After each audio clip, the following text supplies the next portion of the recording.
할렐루야. 우리 감사합니다. 오늘 말씀의 제목이 제가 오늘 이 본문이 나오기를 어떤 면에서는 기다렸습니다. 우리 마태복음 지금 저희는 성경 순서대로 가고 있기 때문에 제가 여러 가지 나누고 싶은 건 정말 많지만 제가 때가 오기를 기다리며 우리 나눴었지만 지금 여전히 이 어떤 그 흑암, 사탄 이런 것에 대한 그 오해를 하시는 분들이 여전히 많은 지금 우리 한국 교회에 여러 분들이 계시고 특히 이제 이단들도 역시 그러기 때문에 저희가 과연 우리와 이 소위 말하는 흑암 또 사탄의 그 관계는 어떠한가, 그것이 분명하게 저희가 먼저 정리가 되어 있지 않으면 저희는 주객이 전도되는 신앙생활을 할 수밖에 없습니다.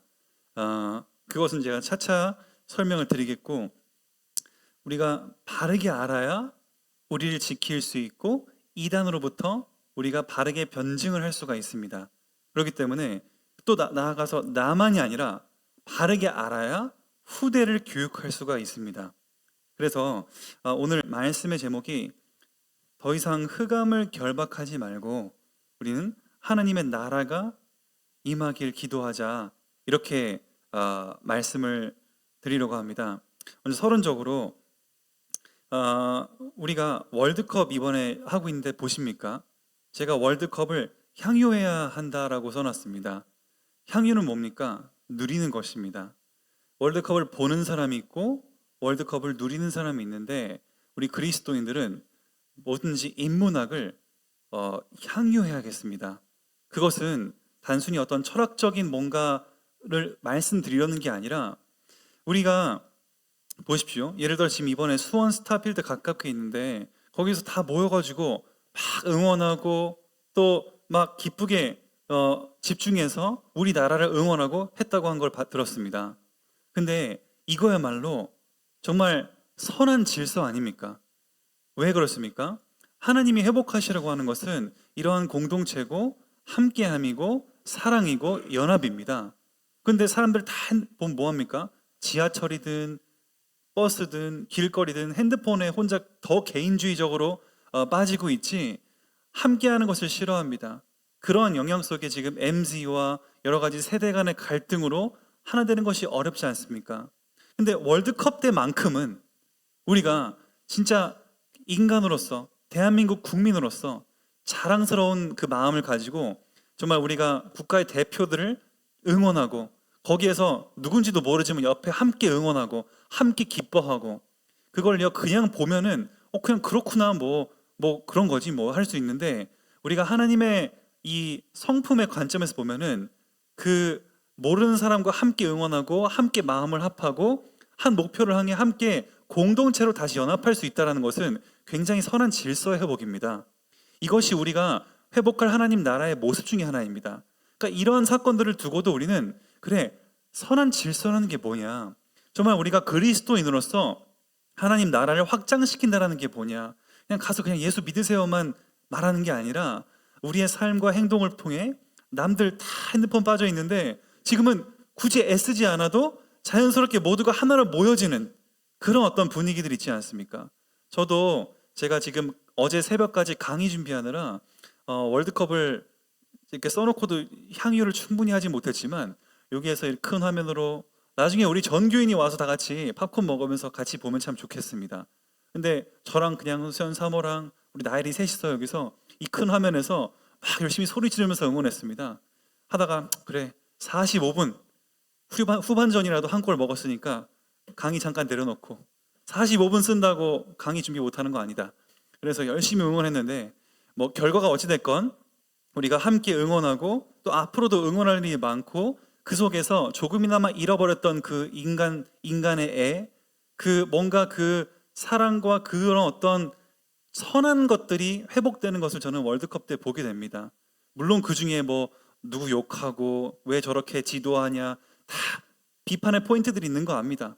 그러나 우리는 근본적으로 우리는 월드컵을 향유한다 했을 때, 특히 책이나 모든 것을 향유한다 했을 때에는 그러한 하나님의 성품이 이때 이렇게 회복되기를 기도하고, 특히 또 보십시오. 아니 우리는 여러분 축구 잘하십니까? 저도 초등학교 때까지 잘했는데 우리 축구 국가대표가 어떻게 이렇게 예술적으로 할 수 있는가? 한 인간이, 하나님의 형상으로 지음받은 인간이 어떻게 이렇게 아름다운 실력을 뽐낼 수가 있는가에 대해서도 하나님께서 영광이 되는 겁니다. 그 자체로. 우리나라 대한민국 사람이 코딱지만한 나라에, 죄송합니다, 전문적인, 우리 코딱지만한 나라에 우리 어떻게 이렇게 위대한 인물들이 많이 나오는가? 바둑이면 바둑, 뭐 이게 손에 꼽을 수 없을 만큼입니다. 하나님이 참 너무 감사하구나. 우리 하나님의 형상을 이렇게 아름답게 우리의 실력 발휘할 수 있는 것도 참 하나님의 형상을 닮아서 얼마나 감사한가. 우리 이런 것들을 이렇게 향유하는 것입니다. 하나님의 자녀의 입장에서. 그런 의미에서 이런 것도 좀 이왕이면은 우리가 시간을 내서 월드컵을 봐야 되는 것도 이런 의미가 있는 것이고, 얼마 전에 선거 있었는데 그것도 우리는 당연히 하나님 나라의 백성이자 대한민국 국민으로서 이런 것들은 마땅히 참여하는 것이 바른 질서 회복의 이 연장선에 있다라는 말씀을 드립니다. 그러면서 오늘 이러한 사유가 하나님의 사랑을 표현하는 데에 연결되어 있습니다. 근데 제가 오늘 이런 거를 그냥 말씀드리는 게 아니겠지요. 먼저 그래서 오늘 말씀을 이해하시기 위해서 나는 과연 사도인가? apostle, 아니면 제자, disciple인가를 우리는 봐야겠습니다. 이 당시 예수님이 지금 제자들을 통해서 귀신 쫓아내고 했던 것은 누구입니까? 사도지요. 제자로 부르셨지만 그 당시에 한정된 직분, 사도.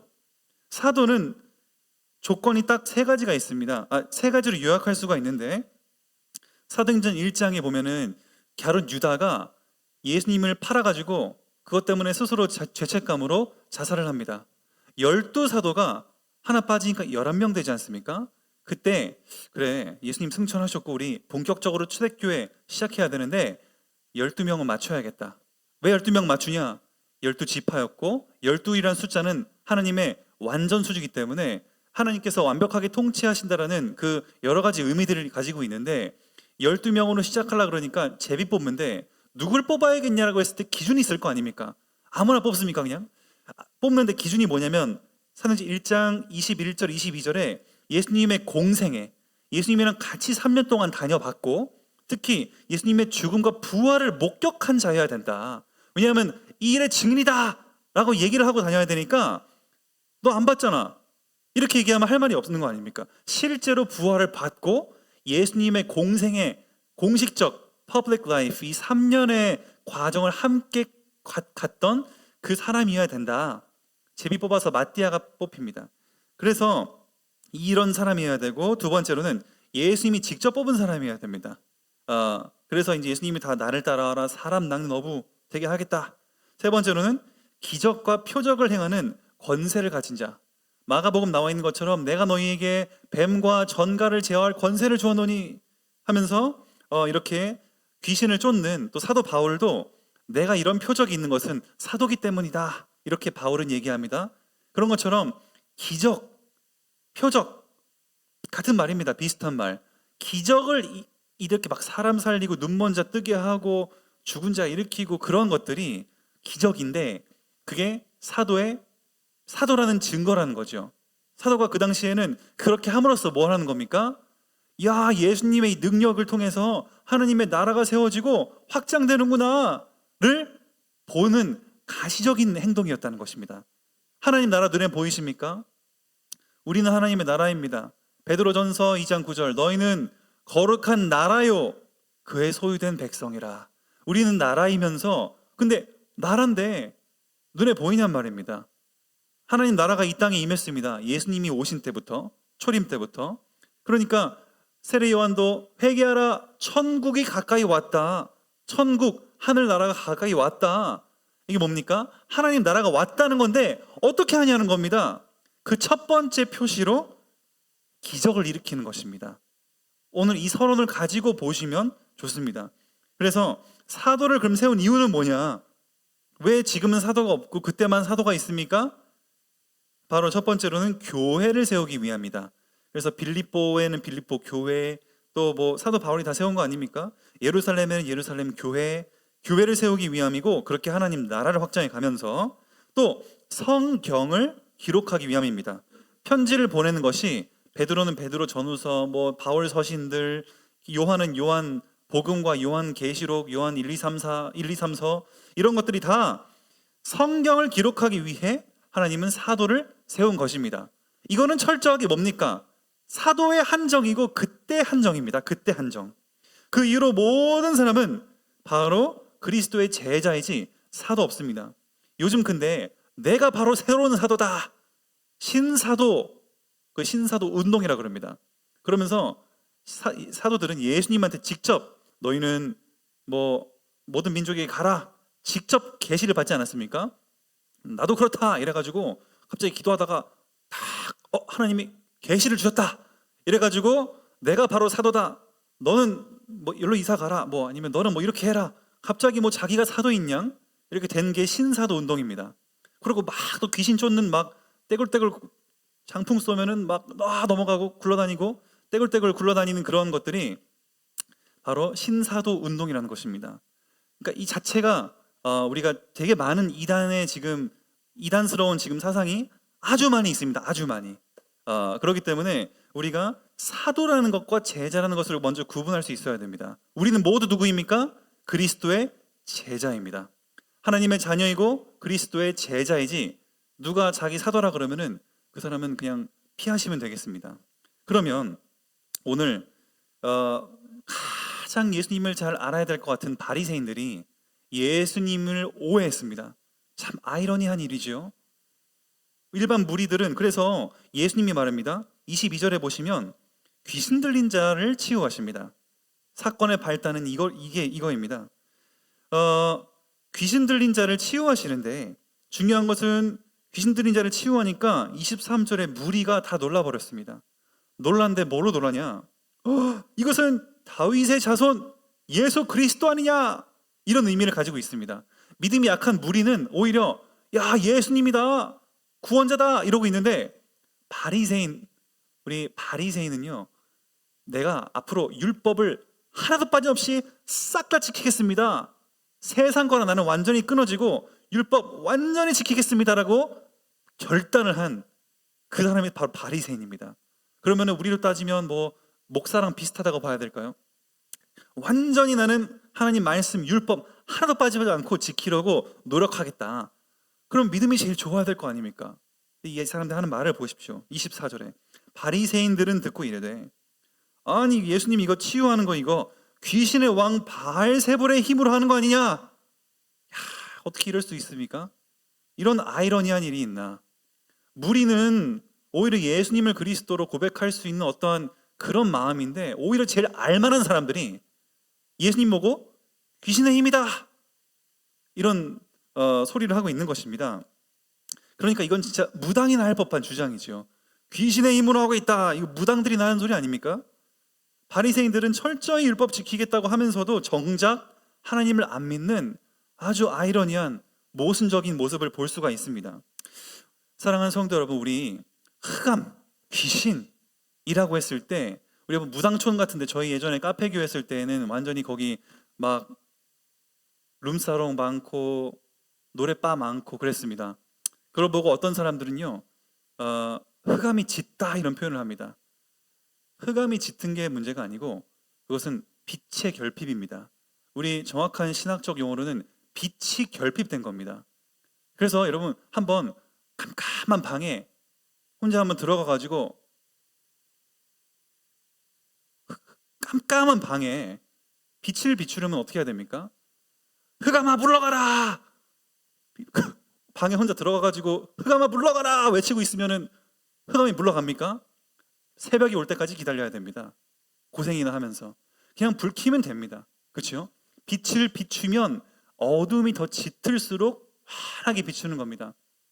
제가 그래가지고 친절하게 또 AI로 또 이미지를 만들지 않았습니까? 이 시커먼 방에 혼자 들어가서 흑암아 물러가라! 어쩌면 어떤 사람들이 이렇게 신앙생활을 하고 있다는 겁니다.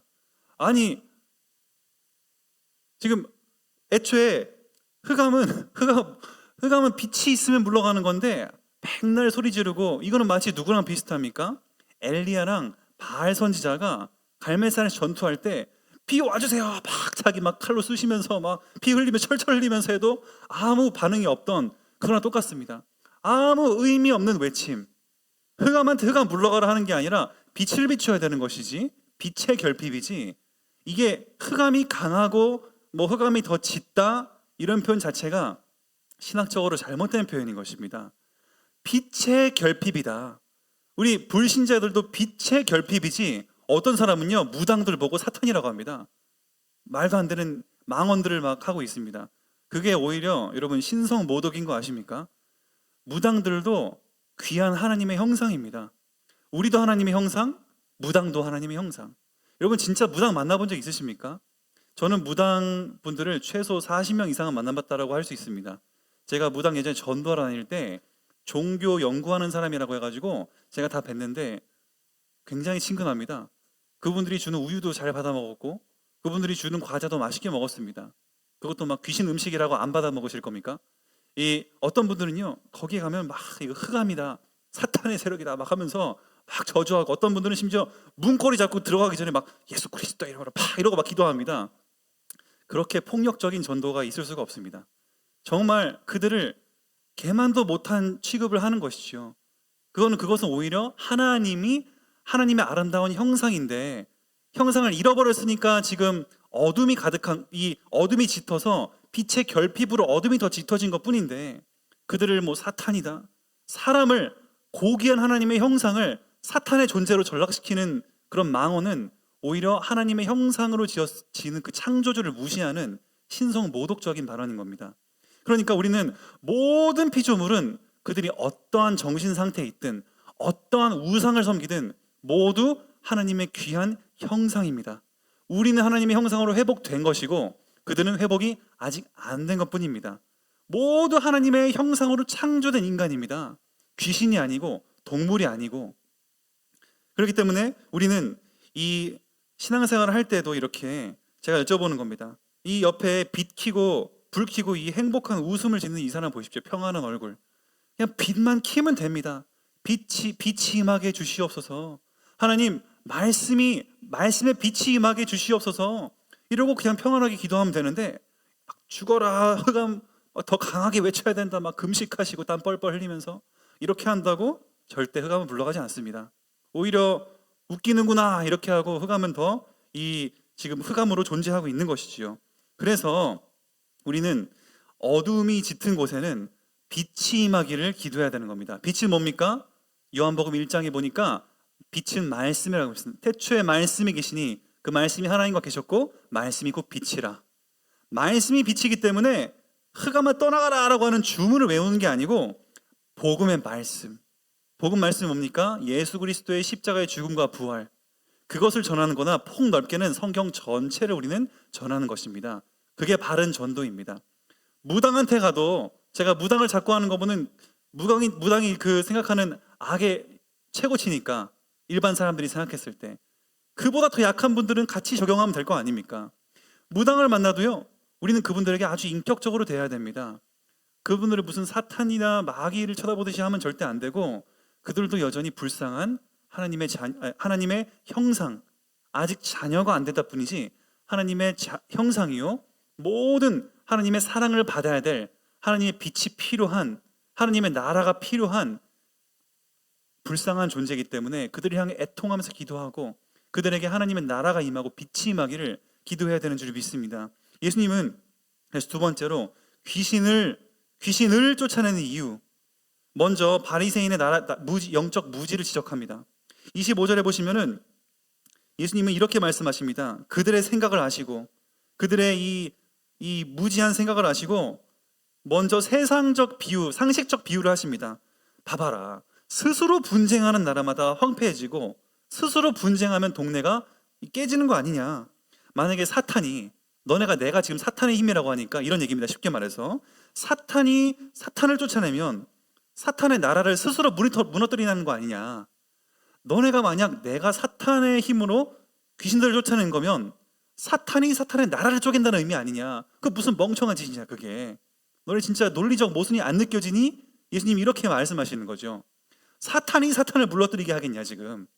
그러면서 기본 상식을 얘기하시면서 27절에 내가 바알셈을 그렇죠. 너희도 그러면은 오히려 귀신 쫓아내는 사람들이 너희를 정죄할 것이다 이러면서 핵심은 이거입니다. 28절.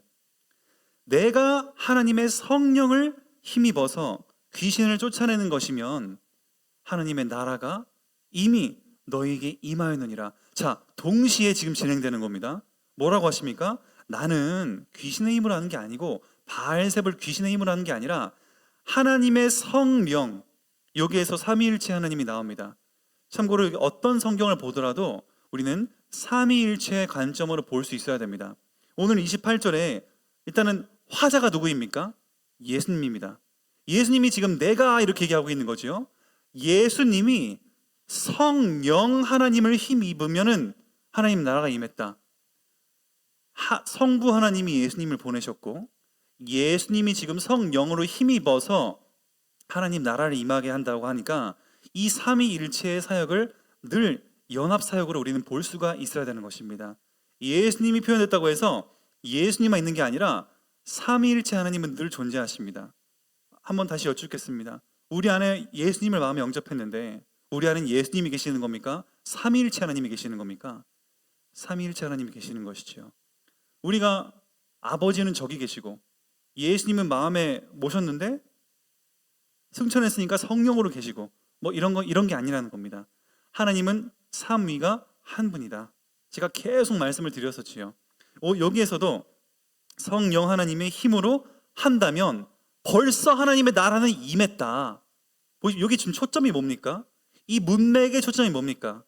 누구의 힘으로 하냐? 하나님의 힘으로 하는 건데 애초에 지금 그래서 초점 자체는 하나님입니다. 지금 이 막 귀신 쫓으러 다니는 사람들, 특히 뭐 무당을 전문적으로 전도하는 사람도 있더라고요. 제가 보니까. 근데 그런 분들의 오류가 뭐냐면 내가 자꾸 하려는 겁니다. 내가 마가복음 3장 귀신 전괄 뱀 제어하는 권세를 줬다고 하지 않았냐? 그것은 철저하게 사도시대 한정입니다. 지금은 그런 권세가 저에게 없습니다. 다른 개념입니다. 지금은 이따가 설명드리겠지만은 지금은 어떤 것이냐? 철저하게 하나님이 지금 여기에서 인간은 없습니다. 사탄의 힘이냐 아니면은 사탄이 쫓아냈냐 성령 하나님이 쫓아냈냐 지금 그 두 얘기하고 있지 우리 인간이 쫓아내는 게 아니라는 겁니다. 그러니까 애초에 지금 우리 인간이 내가 귀신 쫓아낸다 만다 그런 소리 자체가 신성 모독적인 발언인 것입니다. 그렇게 봤을 때 우리 하나님의 나라가 임했는데 자 보십시오. 새 번역 성경에서 잘 번역돼서 제가 써놨습니다. 내가 하나님의 영을 힘입어서 귀신을 쫓아내는 것이면 하나님의 나라는 너희에게 왔다. 예수님이 하시지 않았습니까? 하나님의 나라가 온 것입니다. 귀신의 나라는 떠나가고 하나님의 나라가 온 것을 지금 나타내고 있는 것입니다. 그래서 귀신을 쫓아내는 것은 아주 가시적인 효과 아닙니까? 눈에 딱 보입니다. 이 사람 귀신 떠나갔다. 그런 걸 통해서 뭘 보여주는 거냐? 삼위일체 하나님께서는 아까 말씀드린 대로 눈에 안 보이는 비가시적인 하나님 나라가 임했다는 것을 보여주기 위해 눈에 보이는 귀신을 쫓아낸 겁니다. 눈에 보이는 귀신 눈에 안 보이는데 귀신 들린 자를 치유하신 겁니다. 그러니까 하나님 나라가 임했다는 게 지금 포인트지 귀신 쫓아내는 게 포인트가 아니라는 말씀을 드리는 겁니다. 이 성경을 잘못 읽으면 우리가 그래서 하나만 꼬집어가지고 문자적으로 해석하는 분들의 오류가 이런 겁니다. 어떤 분들은 이 29절에 강한 자를 강탈해야 된다. 사탄을 물리쳐야 된다. 이 한 구절 가지고 하는데 문맥을 보면 전혀 그렇지 않음을 알 수 있습니다. 그래서 성경을 보실 때 문자적 해석을 주의해야 됩니다. 강한 자 강탈 분명히 성경에 써 있지 않냐 이렇게 주장합니다. 아닙니다. 그러면은 성경의 14만 4천 신천지가 얘기하는 14만 4천 숫자 안에 들어가야 된다랑 똑같습니다. 문자 그대로 보는 게 아니라 우리는 어떤 성경을 보든지 전 항상 이렇게 질문합니다. 여기에서 지금 저자의 의도가 무엇이겠는가? 그냥 문자 그대로 하나하나 뜯어 먹지 마시고 이 전체 문맥상 이거 읽어보면 여기에서 저자의 의도가 뭐겠냐 이거를 봐야 되는 겁니다. 우리가 편지를 써도 말입니다. 편지 저자의 의도가 있습니다. 편지 봉투에 감동받다던가 아니면은 뭐 글자 하나에 취해가지고 다른 거 다 놓치면은 저자는 너무너무 슬픕니다. 이 저자는 항상 그 의도가 있고 때로는 그것을 풀어 설명하기도 하고 비유하기도 하고 그런 것인데 이 문맥을 전체를 우리는 꼭 봐야 됩니다. 문맥. 그래서 문맥을 보면은 이거는 귀신을 쫓아낸다 마냐의 지금 관점이 아니라 하나님의 나라가 임하는 것을 보여주기 위해서 지금 귀신이 쫓겨났다는 거구나. 그거 정리가 29절입니다. 사람이 먼저 강한 자를 결박하지 않고서, 사탄을 결박하지 않고서야 어떻게 강한 자의 집에 들어가서 세간을 강탈하겠냐. 사탄의 나라가 먼저 결박돼야 하나님의 나라가 임하지 않냐. 내가 지금 한 것은 하나님의 나라가 왔다라는 것이다 라고 예수님은 지금 말씀을 하시는 겁니다. 그래서 우리 강한 자의 집에 들어가서 강탈한 하나님의 나라, 그래서 늘 이것은 하나님이 하시는 일이지 인간이 내가 강탈한다 만다, 주체는 인간인 적은 한 번도 없습니다. 항상 하나님이다. 삼위일체 하나님이 흑암도 빛을 비추시는 거고, 삼위일체 하나님이 하나님의 나라도 임하게 하시는 줄을 믿으시길 바랍니다. 그럼 마지막으로 세 번째로, 나는 어떻게 그럼 기도해야겠는가? 나도 첫 번째 질문, 사도처럼 귀신 쫓아낼 수 있는가? 아니다. 사도 철저하게 사도 한정이었습니다. 말씀드린 대로 귀신 쫓아내는 거는 그 당시에 하나님 나라가 안 보이니까 임했다라는 것을 눈에 보여주기 위해 귀신을 쫓아내는 방법을 샘플로 하나님 보여주신 것입니다. 그러니까 눈에 그럼 잘 보이지 않습니까? 귀신 떠나갔네? 야, 하나님의 나라가 진짜 임했구나, 천국 가까이 왔구나, 이랬을 거 아닙니까? 그래서 예수님의 공생의 기간에 제자들에게 하나님의 나라를 선포하게 하시려는 특수 사역으로 귀신 쫓아내는 권세를 주신 것이다. 그거는 그때 한정이다. 하나님 나라가 임한 것은 눈에 안 보이니까 눈에 보이는 방식인 귀신이 쫓겨나가는 것을 보여주신 특수 사역이다. 자, 그럼 두 번째로, 무당들은 어떻게 그럼 지금 전도하겠습니까? 우리랑 똑같은 인격체로, 인격적인 존재로 대하는 것입니다. 그들도 우리와 같이 인격적인 존재고 하나님의 형상이다. 흑암이 가득하고 한 게 아니라 빛의 결핍일 뿐이다. 하나님의 말씀이 임하게 해주시옵소서. 하나님 말씀이 내 행동과 내 생각과 내 말 한 표현을 통해서 하나님의 사랑이 그 말씀으로 전달되게 해주시옵소서. 그거에 감동받고 돌아오게 해주시옵소서. 그렇게 기도를 해야 되는 것이겠죠. 그래서 그들도 우리와 같이 인격적인 존재이고 하나님의 형상이다. 잃어버렸지만 하나님의 형상이다. 타락한 본성이지만 하나님의 형상이다. 다만 우리는 구원을 받아 하나님의 형상을 회복했고 그들은 아직 회복이 안 된 상태일 뿐이지 똑같은 하나님의 형상이다. 그렇기 때문에 그들도 동일한 인격체로 대하며 복음을 신사적으로 젠틀, 아주 부드럽게 온유하게 우리가 인격 신사적으로 전해야 되는 거겠습니다. 가서 막 문고리 잡고 소리치거나 가서 막 깔보는 식의 눈빛을 취하거나 그런 모든 것은 오히려 전도를 방해하는 것입니다. 그래서 오히려 하나님의 형상으로 지음받은 사람을 사탄으로 전락시키며 하나님을 무시하는 것은 창조주 하나님의 사역을 무시하는 신성모독이다. 세 번째로, 말씀을 통해 하나님의 나라가 임하길 기도하라. 사탄을 꺾는 기도는 더 이상 할 필요가 없습니다. 우리는 예수님이 이 땅에 임하셨을 때 사탄은 하늘로부터 번개같이 떨어지는 것을 봤다. 누가복음 10장에도 15절에도 기록이 되어 있고 또 무력화됐다 라고 골로새서 2장 15절에 기록되어 있습니다. 그저 지금 사탄의 역할은 우리를 유혹하는 유혹자일 뿐입니다. 어떤 이들은 불안과 염려도 사탄이라고 합니다. 근데 그것은 그저 은혜가 떨어졌거나 빛의 결핍 혹은 정신적인 문제이다. 그러니까 필요하다면은 우리는 예배 드리는 것과 함께 말씀의 약과 구약과 신약, 그 약이랑 일반 세상의 약도 함께 복용을 하면 되는 것입니다.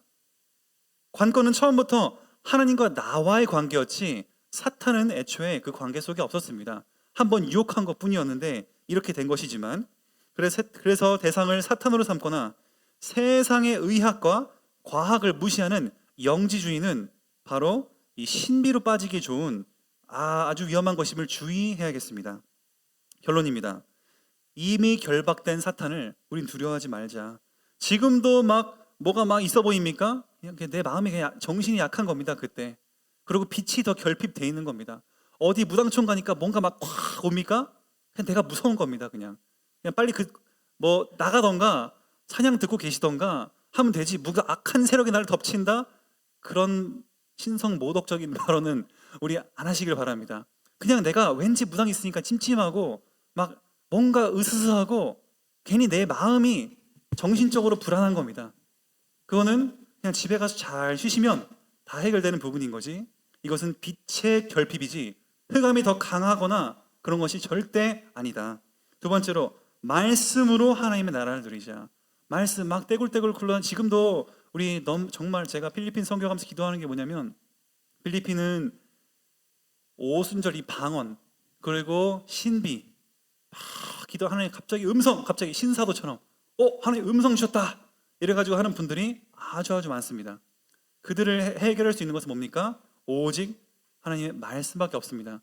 하나님은 자신을 꿈, 환상 뭐 그런 거 하신 게 아니라 그거는 요셉 그런 거는 아주 그 당시에 특수 사역인 것이고, 지금은 성경 하나밖에 없습니다.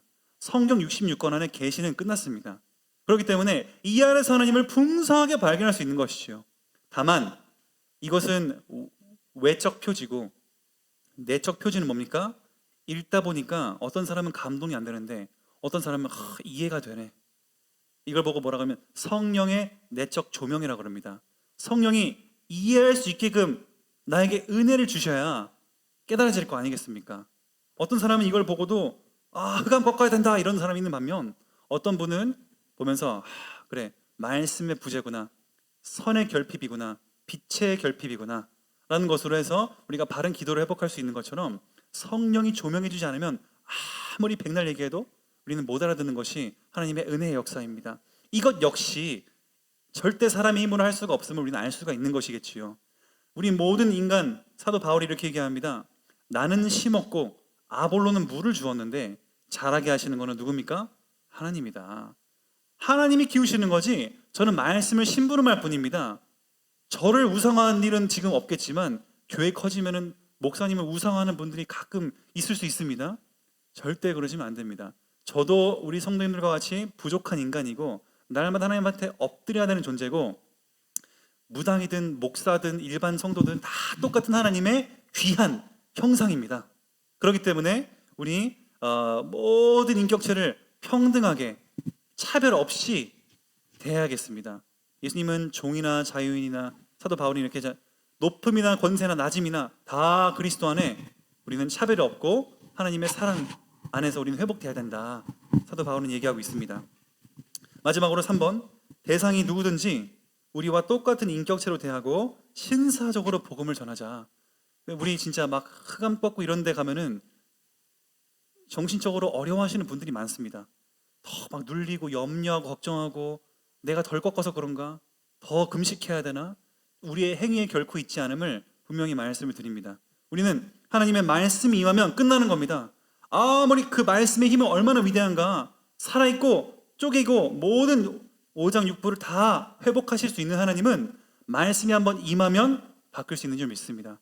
저 아무리 안 깨달을 것 같은 무당도 하나님 말씀이 임하면 바뀔 수 있는 줄 믿으시길 바랍니다. 그것은 내가 강력하게 꺾었기 때문이 아니라 하나님의 때가 됐다, 하나님의 말씀이 임했다, 선의 결핍, 빛의 결핍이 빛으로 채워졌다로 이해하시면 좋겠습니다.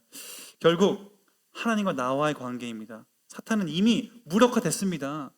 이미 무력화됐는데 자꾸 꺾으려고 그러면 그 자체가 하나님의 사역을 무시하는, 십자가 사역을 무시하는 우리 것입니다. 그래서 우리 철저하게 나와 하나님 관계, 1대1 관계입니다. 그 하나님과 나와의 그 사랑이 충만히 회복되시기를 예수 그리스도 이름으로 축복드립니다. 마지막으로 우리 선교 갈 때 제가 가지만 우리 성도님들께서는 같이 가면 너무 좋겠습니다. 내년 초에 같이 갈 기회를 좀 잡아보겠습니다만, 같이 못 가시더라도 정말 거기에 이러한 잘못된 신앙으로 고통받는 사람들이 지금 너무나 많습니다.